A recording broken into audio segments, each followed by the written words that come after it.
Welcome to The Last Breakfast. Please enjoy the video. In this video, I will explain how to file an income tax return on your own. First, gather all your essential documents. This includes income statements like your Form W-2 from employers and any Form 1099s for other income.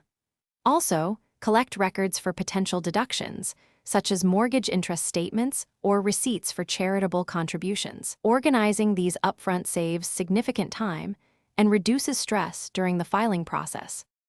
Next, accurately identify all your income sources. This includes wages, interest, dividends, and any capital gains. Then, explore potential deductions and credits that can lower your taxable income. Common examples include student loan interest, IRA contributions, or the child tax credit.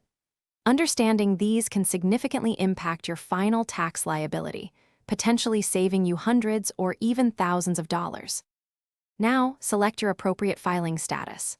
Options include single, married filing jointly, or head of household, each with different implications. Then, you'll decide between taking the standard deduction or itemizing. Itemizing might be beneficial if your eligible expenses exceed the standard amount, which is often over $13,000 for single filers. Make an informed choice to optimize your tax outcome.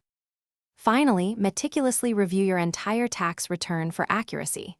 Double-check all numbers, social security numbers, and bank account information. If you owe taxes, understand your payment options, which often include direct debit or credit card. If you're due a refund, ensure your direct deposit information is correct to receive your money promptly. Congratulations, you're ready to submit. Thanks for watching. If this was helpful, leave a like and consider subscribing. See you next time.